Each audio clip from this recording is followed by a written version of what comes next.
Wealth of knowledge by BVK. Market. ఈరోజు క్లాసులో market గురించి మనము తెలుసుకుందాం. అసలు మార్కెట్ అంటే ఏంటిది? మార్కెట్ అనగా వస్తువులను అమ్మే బహిరంగ స్థలం, అంటే ప్లేస్. అక్కడ ఏం దొరుకుతాయి? వస్తువులు దొరుకుతాయి కాబట్టి అక్కడికి అమ్మేవాళ్ళు ఉంటారు, అక్కడ కొనేవాళ్ళు ఉంటారు. అనగా వస్తువులను డిమాండ్ చేసేవాళ్ళు ఉన్నారు, వారిని కొనుగోలుదారులు అంటాం. వస్తువులు అమ్మేవాళ్ళు ఉంటారు కాబట్టి వారిని సప్లైదారులు అంటాం. కాబట్టి ఈ అమ్మేవాళ్ళు కొనేవాళ్ళు ఒక ప్రత్యేకమైన ప్రదేశంలో కలుస్తారు, దాన్నే ఆ స్థలం, దాన్నే మార్కెట్ అంటాం. కాబట్టి ఈ మార్కెట్ మామూలుగా సామాన్య పరిభాషలో మామూలుగా పల్లెల్లో అయితే సంత మార్కెట్ అంటారు, లేదా వారం మార్కెట్ అంటారు. కాబట్టి అక్కడ అమ్మేవాళ్ళు అమ్ముతుంటారు, కొనేవాళ్ళు కొంటుంటారు, ఒక ప్రదేశంలో కలుస్తారు. అమ్మేవాళ్ళు కొనేవాళ్ళు ఇప్పుడు సాంప్రదాయ పద్ధతిలో ఒక ప్రదేశంలో కలుస్తున్నారు. అయితే నేడు ఇంకొక మార్కెట్ కూడా ఉంది, ఆన్లైన్ మార్కెట్ కూడా వచ్చింది.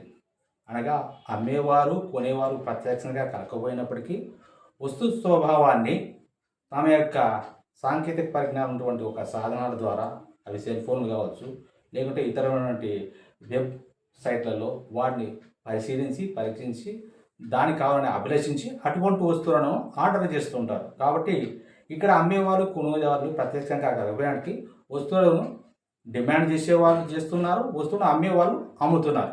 కానీ సాంప్రదాయ పద్ధతిలో పాతకాలంలో లేకుండా ప్రస్తుత కాలంలో కూడా చాలా మటుకు ఈ యొక్క మార్కెట్ అనేది ఒక స్థలములో అమ్మేవాళ్ళు కొనేవాళ్ళను వస్తువును అమ్ముతూ వస్తువును కొంటూ ఉంటారు, దాన్నే మార్కెట్ అంటారు.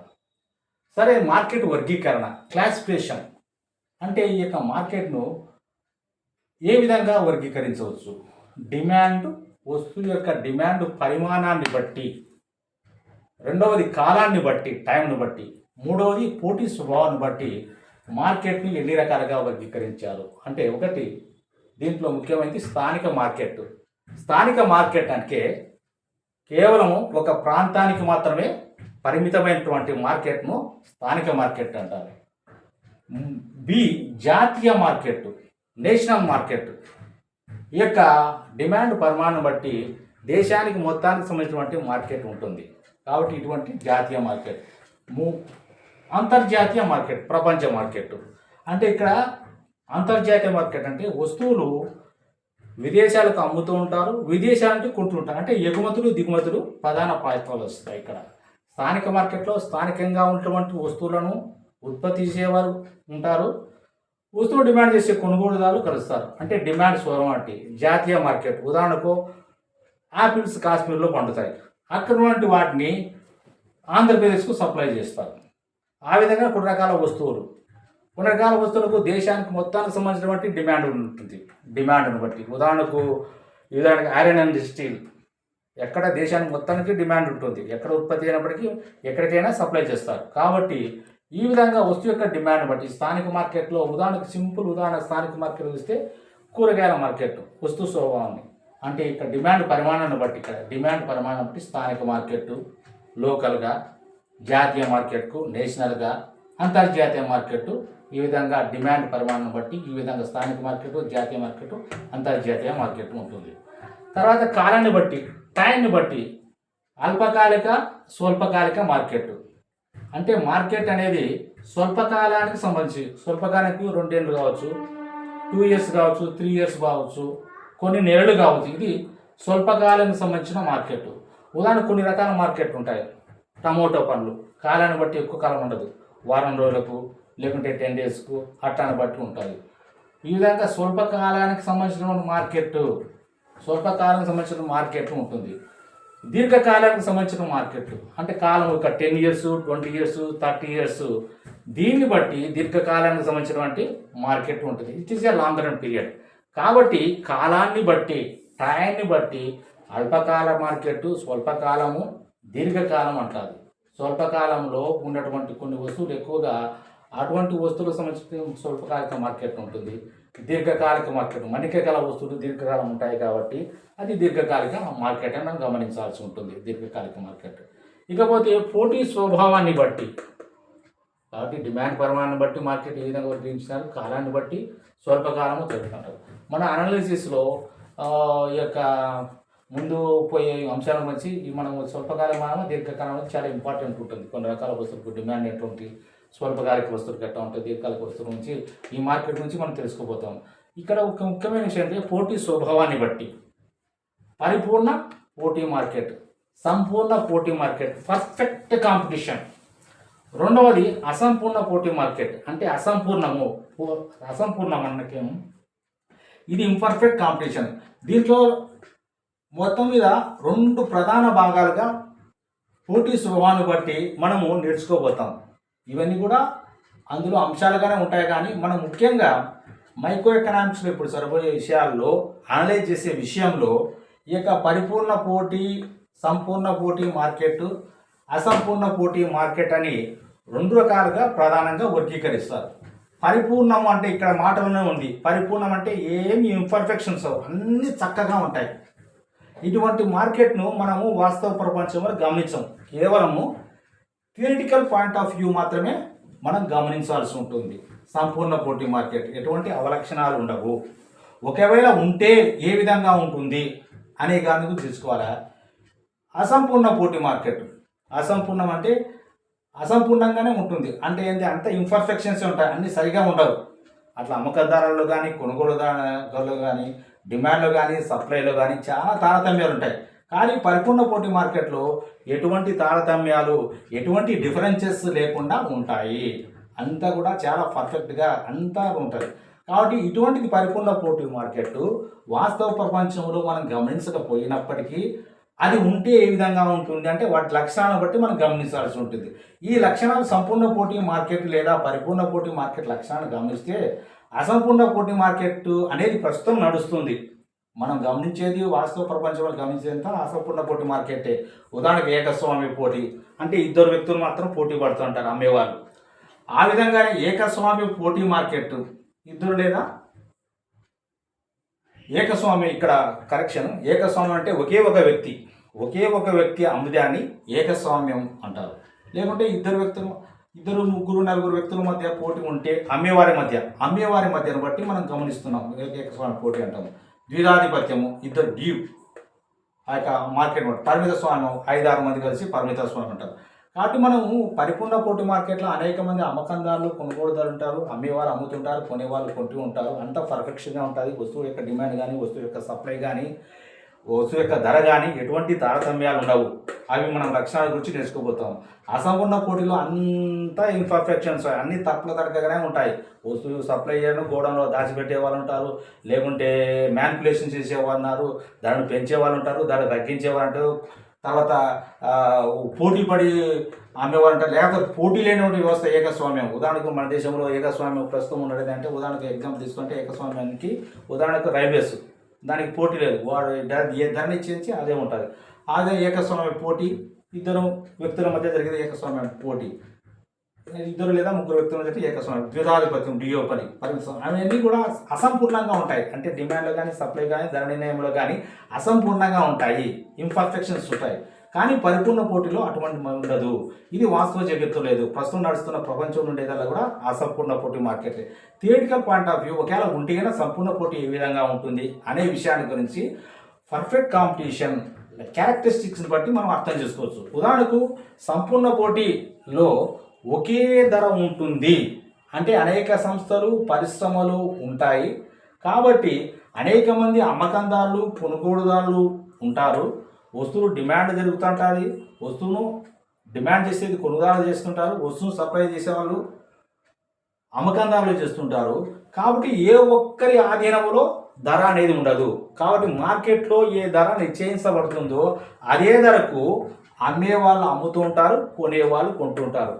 డిమాండ్ని బట్టి సప్లైని బట్టి డిమాండ్ పరస్పరం ఎక్కడైతే ఖండించుకుంటాయో ఆ విషయం ధర నిర్ణయం గురించి మనం డిస్కస్ చేస్తాం పట్టిక లేదా పటం రూపంలో. ఇక్కడ చెప్పేసింది అంటే మార్కెట్ అంతటా కూడా ఒకే ధర ఉంటుంది. అమ్మకందారులు మ్యానిపులేట్ చేయడానికి లేదు, కొనుగోలుదారు మ్యానిపులేట్ అంటే ఇన్ఫ్లుయెన్స్ చేయడానికి అవకాశం లేదు. కాబట్టి కేవలం అంతటా కూడా ఒకే ధర ఉంటుంది. ఉదాహరణకు కొన్ని రకాల ప్లేస్లో ఒక ధర ఉండడం, ఇంకొక ప్లేస్లో ధర ఉండడం ఎందుకు, మార్కెట్ అంతటా ఒకే విధంగా ఉంటుంది. ఆ విధంగా పాత బస్ స్టాండ్లో డజన్ అరటిపండు ఎట్లా ఉంటే అంతే ఉంటుంది, ఇక్కడ ఎంత ఉందంటే ఇక్కడ అంతే ఉంటుంది. బంగారం అక్కడ ఎంత ఉందో అక్కడే ఒకే ధర ఉంటుంది, ఇక్కడ ఎంత ఉండాలంటే ఇక్కడే ఉంటుంది. కాబట్టి మార్కెట్ అంతటా కూడా ఒకే ధర ఉంటుంది. కాబట్టి అమ్మకందారులు కానీ కొనుగోలుదారుల నియంత్రణలో ధర అనేది మ్యానిపులేట్ చేయడానికి అవకాశం లేదు. వస్తువు యొక్క సప్లైని బట్టి, వస్తువు యొక్క డిమాండ్ని బట్టి ఆ ధర ఏదైతే మార్కెట్ ధర నిర్ణయించబడుతుందో దాన్ని అమ్మకందారులు అమ్మాలా, కొనాలి ఉంటుంది. రెండవది సజాతీయ వస్తువులు. సజాతీయం అంటే మార్కెట్లో లభించే వస్తువులన్నీ కూడా ఒకే విధంగా ఉంటాయి. ఎటువంటి కొన్ని పరిమాణములు కానీ దాని యొక్క క్వాలిటీలో కానీ ఏం తేడా ఉండదు. అందరూ కూడా సంస్థల యొక్క సముదాయమే పరిశ్రమ కాబట్టి ఇవన్నీ కూడా ఒకే వస్తువులు ఉత్పత్తి చేస్తుంటాయి. సజాతీయమైన వస్తువులు మాత్రమే ఉత్పత్తి చేస్తూ ఉంటాయి. తర్వాత ఎటువంటి తేడా ఉండదు, ప్యాకింగ్లో తేడా ఉండదు, వస్తువు యొక్క స్వభావంలో తేడా ఉండదు, వస్తువు యొక్క పరిమాణంలో తేడా ఉండదు. ఒకే రకం వస్తువులు ఉంటాయి కాబట్టి అమ్మకందారులు కానీ కొనుగోలుదారులు కానీ ఉన్నటువంటి వస్తువును కొనాల్సి ఉంటుంది. సజాతీయంగా ఉంటాయి, డిఫరెన్సెస్ ఉండవు, ఒకే వస్తువు ఉంటాయి. ఉదాహరణకి ఎగ్జాంపుల్ సోప్ అంటే ఆ సోప్ ఒకే రకమైన సోపులు ఉంటాయి. మళ్ళీ దాని యొక్క క్వాలిటీలో కానీ క్వాంటిటీలో కానీ తేడా లేకుండా అన్నీ సజాతీయంగానే ఉంటాయి. ఆ విధంగా పేనాలు అన్నీ సజాతీయంగా ఉంటాయి. బ్రాండ్ విషయంలో కానీ అటువంటి విషయాలు తేడా ఉండదు. సంస్థలు పరిశ్రమలో ప్రవేశించడానికి నిష్క్రమించడానికి స్వేచ్ఛ ఉంటుంది. సంస్థలు అంటే చెప్పాను, ఉదాహరణకు ఫ్యాక్టరీలు, ఇంగ్లీష్లో చెప్పాలంటే ఫ్యాక్టరీల యొక్క సముదాయంనే పరిశ్రమ అంటారు. ఫ్యాక్టరీ యొక్క సముదాయమే ఇండస్ట్రీ అంటారు. అంటే ఏంటంటే ఉదాహరణకు చక్కెర ఫ్యాక్టరీ, చక్కెర industry, sugar factory, sugar industry. అంటే సంస్థల యొక్క సముదాయము, ఒక సంస్థ ఒక యూనిట్ దాన్ని ఫ్యాక్టరీ అంటాం. ఆ ఫ్యాక్టరీలో ఉత్పత్తి అయ్యేది ఆ ఫ్యాక్టరీ సంబంధించి ఉంటుంది. అట్లా దేశం మొత్తం మీద అనేక ఫ్యాక్టరీలు ఉంటాయి షుగర్ ఉత్పత్తి చేసే సంస్థలు, అవన్నీ కలిస్తే షుగర్ ఇండస్ట్రీ అవుతాయి. కాబట్టి ఇప్పుడు సంస్థలు పరిశ్రమలో ప్రవేశించడానికి, కొన్ని ఫ్యాక్టరీలు మూసివేయడానికి అంటే నిష్క్రమించడానికి, కొత్తగా ఫ్యాక్టరీలు ఎంటర్ కావడానికి అవకాశం ఉంటుంది. అంటే సంస్థలు పరిశ్రమలో ప్రవేశించడానికి, నిష్క్రమించడానికి పూర్తి స్వేచ్ఛ ఉంటుంది. ఏ పరిశ్రమ కూడా ఇక్కడ ముఖ్యమైన అంటే లాభాలు వస్తే ఉంటాయి, లాభాలు తగ్గిపోతే వెళ్ళిపోతాయి. కాబట్టి లాభాపేక్షతో కొన్ని సంస్థలు పరిశ్రమలో ప్రవేశిస్తాయి, నష్టాలు పొందే సంస్థలు పరిశ్రమ నుండి నిష్క్రమిస్తాయి. అటువంటి దాంట్లో పూర్తి స్వేచ్ఛ ఉంటుంది. అంటే లాభాలు ఉండేవి మాత్రమే ఇక్కడ ఉంటున్నాయని మనకు అర్థమవుతుంది. తర్వాత అమ్మకందారులు కొనుగోలుదారులకు మార్కెట్ గురించి సంపూర్ణ జ్ఞానం ఉంటుంది. అంటే పర్ఫెక్ట్ నాలెడ్జ్ ఉంటుంది. ఏ వస్తువు ఎక్కడ దొరుకుతుంది, ఏ వస్తువు యొక్క ధర ఎంత ఉంది అనే విషయాల గురించి అమ్మే వాళ్ళకి పూర్తి జ్ఞానం ఉంటుంది. కొనేవాళ్ళు ఏ వస్తువు ఎక్కడ ఉంటుంది, ఎంత ధర కొనవచ్చు, ఎంత నాణ్యత ఉంటుంది అనే దానికి సంపూర్ణ జ్ఞానం ఉంటుంది. కాబట్టి ఎటువంటి మ్యాచ్ చేయడానికి అవకాశం లేదు. అంటే ఏమన్నా ఎక్కువ తక్కువ అమ్మడానికి లేదా ఎక్కువ తక్కువ అన్ని కొనడానికి మోసపూరితమైన అవకాశం లేదు. కాబట్టి ఇది పర్ఫెక్ట్ నాలెడ్జ్ ఉంటుంది. కానీ అమ్మే వాళ్ళకు కొనుగోలుదారుల మధ్య ఈ యొక్క వస్తువుల గురించి, వస్తువు యొక్క సమాచారం గురించి, వస్తువు యొక్క క్వాలిటీ గురించి, వస్తువు యొక్క నాణ్యత గురించి సంపూర్ణ జ్ఞానం ఉంటుంది. కాబట్టి అమ్మకందారులు ఒకే ధరకు కొనాల్సి ఉంటుంది. అమ్మకందారులు కొనుగోలుదారులు మార్కెట్ గురించి సంపూర్ణ జ్ఞానం ఉంటే వాళ్ళని ఎటువంటి మోసం చేయడానికి అవకాశం లేదు. ఇది ముఖ్యమైన విషయం. తర్వాత రవాణా ఖర్చులు, ఇటువంటి పరిస్థితి మనం గమనించడము, వస్తువు ఉత్పత్తులకు ఎక్కడైనా ఉన్నా కానీ ఫ్రీగా ఉంటుంది అని చెప్తారు. ఇవన్నీ కూడా మనం ఊహించినటువంటి విషయాలు. అంటే ఈ యొక్క లక్ష్యాలను బట్టి ఇటువంటి సంపూర్ణ పోటీ మార్కెట్ ఉంటుందంటే ఉండదు ప్రస్తుతం. కానీ ఉంటే ఎట్లా ఉంటుంది అనే విషయం రవాణా ఖర్చు. ఉదాహరణకి యాపిల్ పండ్లు కాశ్మీర్లో 10 రూపాయలు దొరికితే మళ్ళీ ఇక్కడ కూడా 10 రూపాయలు దొరకాల్సి ఉంటుంది. అంటే రవాణా ఖర్చులు ఉండవు అంటున్నాడు. కాబట్టి ఇది ఒక ముఖ్యమైనటువంటి క్యారెక్టరిస్టిక్స్. మొత్తం దేశం మొత్తం మీద లేకపోతే మొత్తం ప్రాంతాల మధ్య కూడా వస్తువులు ఫ్రీ మూవ్మెంట్ ఉంటాయి, కానీ రవాణా ఖర్చులు ఉండవు. కానీ వాస్తవ జగత్తులో ఇటువంటి పరిస్థితి లేదు. కానీ సంపూర్ణ పోటీ మార్కెట్ ఉంటే వస్తువుల యొక్క తరలింపుకు ఎటువంటి రవాణా ఖర్చులు అనేది ఊహించడం జరిగింది. నెక్స్ట్ ఉత్పత్తి కారకాలు గమనించేస్తాం. మీకు ఇంతకుముందు క్లాస్లో చెప్పినట్టు ఉత్పత్తి కారకాలు అంటే ఏం లేదు, భూమి, శ్రమ, మూలధనము, వ్యవస్థాపన, వీటినే ఉత్పత్తి కారకాలు అంటారు. కాబట్టి గమనశీలత ఒక చోటు నుండి ఇంకో చోట పోవడానికి పూర్తుంది. కాబట్టి లేబర్ మూమెంట్ ఒక ప్రాంతం నుండి ఇంకో ప్రాంతం పోవడానికి, భూమి యొక్క విషయంలో కానీ, లభ్యత విషయంలో కానీ, ఆ విధంగానే మూలధనం యొక్క విషయంలో కానీ, వ్యవస్థాపకులు కానీ ఎక్కడైనా పనిచేయడానికి, ఎక్కడైనా ఉపయోగించడానికి మార్కెట్ అంతటా పూర్తిగా తరలించడానికి పూర్తి అవకాశం ఉంటుంది. ఫ్రీ మూవ్మెంట్ ఉండడానికి అవకాశం ఉంటుంది. గమనశీలత అనేది సంపూర్ణ పోటీ మార్కెట్లో ఎటువంటి అడ్డంకులు ఉండవు. సంస్థలు కానీ, పరిశ్రమలు కానీ ఈ ఉత్పత్తికారకాలకు ఫ్రీగా జరగడానికి ఎటువంటి ఆటంకాలు ఉండదని మనం గమనించాల్సి ఉంటుంది. లాస్ట్ పాయింట్ వచ్చేసి సంపూర్ణ పోటీ మార్కెట్ లక్ష్యంలో ప్రభుత్వ జోక్యం అనేది ఉండదు. అనగా ప్రభుత్వ జోక్యము, ప్రభుత్వం ఏం చేస్తుంది, ట్యాక్సెస్ విధిస్తుంది. ఆ విధంగా కొన్ని రకాలైన నిబంధనలు పెడుతుంది, లైసెన్సులు ఇస్తుంది.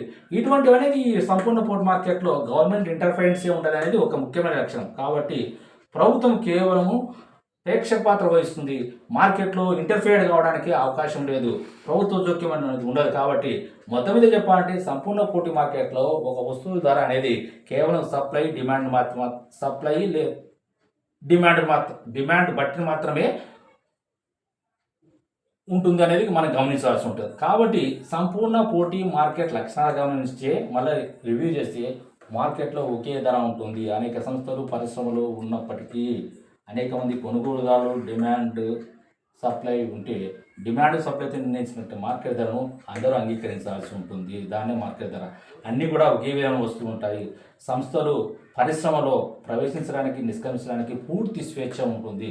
అమ్మకందారులు, కొనుగోలుదారులకు మార్కెట్ గురించి సంపూర్ణ జ్ఞానం ఉంటుంది.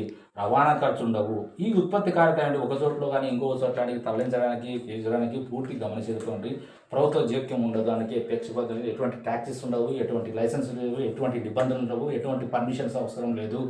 ప్రభుత్వ జోక్యం ఊరికే గమనిస్తూ ఉంటుంది. కాబట్టి ఈ విధంగా ఒకవేళ ఒంటిగా సంపూర్ణ పోటీ మార్కెట్ ఉంటే క్యారెక్టరిస్టిక్స్ ఆఫ్ పర్ఫెక్ట్ కాంపిటీషన్ గమనిస్తే ఇటువంటి 7 లక్షణాలు ఉంటాయి. కానీ వాస్తవ జగత్తులో సంపూర్ణ పోటీ మార్కెట్ లేదు. అయినప్పటికీ మనం థియరిటికల్ పాయింట్ ఆఫ్ నేర్చుకోవాల్సి ఉంటుంది.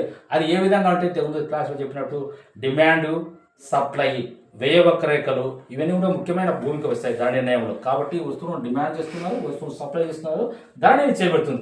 ఏ విధంగా ధర నిశ్చయించబడుతుంది నెక్స్ట్ క్లాస్లో సంపూర్ణ మార్కెట్ లక్షణాలు గమనించినాం. కాబట్టి నెక్స్ట్ క్లాస్లో సంపూర్ణ పోటీ మార్కెట్లో ధర ఏ విధంగా నిశ్చయించబడుతుందని గమనిస్తాం. అయితే ఈ సంపూర్ణ పోటీ మార్కెట్ అనేది థియరిటికల్ పాయింట్ ఆఫ్ వ్యూ ఉంటే ఎట్లా ఉంటుంది, ఎటువంటి పర్ఫెక్ట్గా ఉంటుంది. కాబట్టి పర్ఫెక్ట్ కాంపిటీషన్ అంటారు, ఇంపర్ఫెక్ట్. కాబట్టి ఇప్పుడు ప్రస్తుత పరిస్థితిలో ఇంపర్ఫెక్ట్ నడుస్తుంది. ఏకస్వామ్యము, మోనోపోలిస్టిక్ కాంపిటీషన్, ద్విధాధిపత్యము, పరిమిత స్వామ్యం, వీటి గురించి కూడా క్షుణ్ణంగా నేర్చుకుంటాం. కాబట్టి మొత్తం మీద ఈ యొక్క అంశాలను గమనించినప్పటికీ మొత్తం మీద మనం నేర్చుకుపోయేది ఏదంటే సంపూర్ణ పోటీ మార్కెట్ లక్షణాలలో నేర్చుకున్న తర్వాత వాటి ఏ విధంగా ధర నిశ్చయబడతాయి డిమాండ్ సప్లైల ద్వారా గమనించి, వ్యయక్రేఖల గురించి గమనించి ఆ విధంగా నేర్చుకుంటాం. తర్వాత ఇంపర్ఫెక్ట్ కాంపిటీషన్, ఏకస్వామ్యం పోటీ, ద్విధాధిపత్యం, పరిమిత స్వామ్యం, వీటి గురించి ప్రస్తుత ప్రపంచంలో నడుస్తున్నది వ్యవస్థ అనేది అసంపూర్ణ పోటీ మార్కెట్. వీటి గురించి కూడా మనం క్షుణ్ణంగా నెక్స్ట్ క్లాస్లో నేర్చుకోబోతున్నాం. Thank you very much.